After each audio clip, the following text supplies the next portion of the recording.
दोस्तों, आज के इस वीडियो में हम बात करने वाले हैं कि हाउ टू बिकम एसडीएम, यानी कि एसडीएम कैसे बने। वीडियो के अंत तक आई एम श्योर आप एसडीएम बनने के लिए सारी रिक्वायरमेंट को समझ जाएंगे।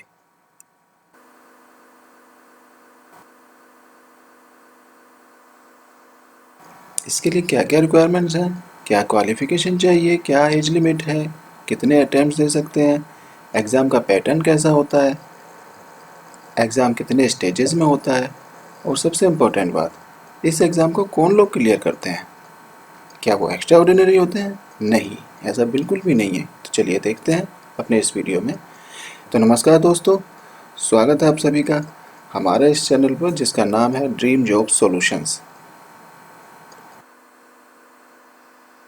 एसडीएम यानी सब डिविजनल मजिस्ट्रेट। जिस तरह से हम सभी लोग जानते हैं इंडिया की सबसे प्रेस्टिजियस सर्विस है आईएएस, इंडियन एडमिनिस्ट्रेटिव सर्विस। उसी तरह स्टेट की प्रेस्टिजियस सर्विस होती है SDM, sub divisional magistrate. SDM का एग्ज़ाम कंडक्ट करवाता है स्टेट पब्लिक सर्विस कमीशन। हर स्टेट का अपना एक पब्लिक सर्विस कमीशन होता है, जैसे कि यूपी का है यूपी पीएससी, उत्तराखंड का है यूके पीएससी, बिहार का है बीपीएससी। अब बात करते हैं दोस्तों एज लिमिट की। तो age limit category wise define की गई है। General, SC ST OBC and physically challenged candidates के लिए, सभी के लिए minimum age limit is 21 years and maximum age limit for general is 40 years, SC ST OBC के लिए 45 ईयर्स, फिजिकली चैलेंज्ड कैंडिडेट्स के लिए 55 ईयर्स।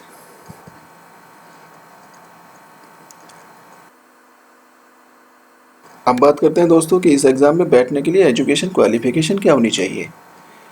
कोई भी बैचलर डिग्री, चाहे वो बीए हो, बीएससी हो, बीकॉम हो, बीटेक हो, बीई हो, एमबीबीएस हो, कोई भी बैचलर डिग्री, इसके लिए क्वालिफिकेशन है। और सबसे इम्पोर्टेंट बात, फाइनल ईयर स्टूडेंट्स भी इस एग्ज़ाम में बैठ सकते हैं। एक और बात, ग्रेजुएशन में किसी तरह की कोई मिनिमम परसेंटेज रिक्वायर नहीं है, यानी कितनी भी परसेंटेज का स्टूडेंट इस एग्ज़ाम में बैठ सकता है।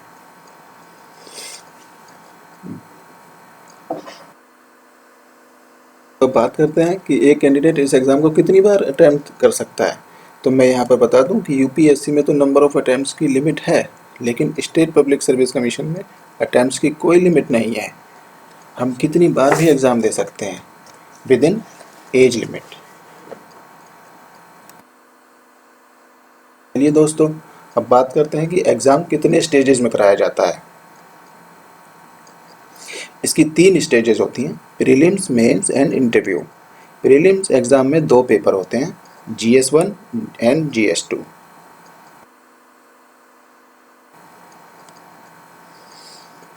मेंस में 8 पेपर होते हैं, इनकी डिटेल हम इसी वीडियो में आगे चलकर देखेंगे। इंटरव्यू इस एग्ज़ाम की लास्ट स्टेज है, जो कि होता है 200 नंबर्स का।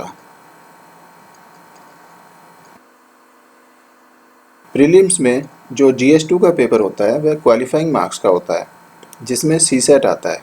क्वालिफाइंग मीन्स इस एग्ज़ाम में मिनिमम 33% मार्क्स लाने होते हैं, लेकिन इसके मार्क्स रैंकिंग में ऐड नहीं होते, यानी रैंकिंग में सिर्फ GS1 के मार्क्स ही ऐड होते हैं। GS1 यानी GS का जो फर्स्ट पेपर होता है उसमें 150 क्वेश्चंस आते हैं, जो कि 200 मार्क्स के होते हैं। इसी पेपर के बेसिस पर मेंस के लिए सिलेक्शन होता है। GS1 में टोटल 8 सब्जेक्ट से क्वेश्चंस आते हैं, जो कि हैं current affairs, history, geography, Indian polity, economy, general science, environment and ecology and UPGK। यहाँ पर UPGK मैंने इसलिए मेंशन किया है बिकॉज हम UP PCS की बात कर रहे हैं। अदरवाइज़ अगर हम किसी और स्टेट के PCS की बात करें तो वहाँ पर उस स्टेट का पर्टिकुलर GK आएगा। बाकी सारे सब्जेक्ट कॉमन रहते हैं। दोस्तों, मैं आपको यहाँ ये बता दूँ कि आपको इतने सारे सब्जेक्ट देखकर और सुनकर कहीं ये ना लगे कि ये एग्ज़ाम तो बहुत टफ है, हम इतने सारे सब्जेक्ट कैसे पढ़ पाएंगे। लेकिन ऐसा बिल्कुल भी नहीं है। इस एग्ज़ाम को एक लोअर से लोअर ग्रेड वाला स्टूडेंट भी निकाल सकता है, बस ज़रूरत है तो स्मार्ट स्टडी की। और दोस्तों, हमारे इसी चैनल पर स्मार्ट स्टडी शुरू हो रही है। उन स्टूडेंट्स के लिए जो 2018, 19 एंड 2020 में एसडीएम बनना चाहते हैं। तो आप इस चैनल को सब्सक्राइब कर लीजिए और बेल आइकॉन पर भी क्लिक कर दें ताकि आपको हमारे हर वीडियो का नोटिफिकेशन मिल सके।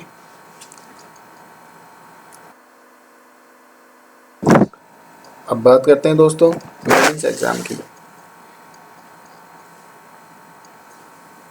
तो मेंस एग्ज़ाम होता है 1500 मार्क्स का, जिसमें 8 पेपर्स होते हैं। अगेन इनसे बिल्कुल डरने की ज़रूरत नहीं है, ज़रूरत है तो सिर्फ स्मार्ट स्टडी की।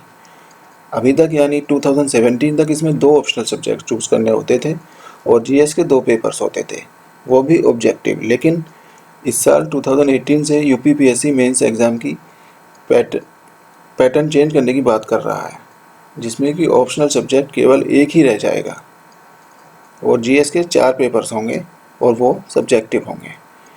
इस पर और ज़्यादा क्लैरिटी आयोग के नोटिफिकेशन के आने के बाद ही हो पाएगी।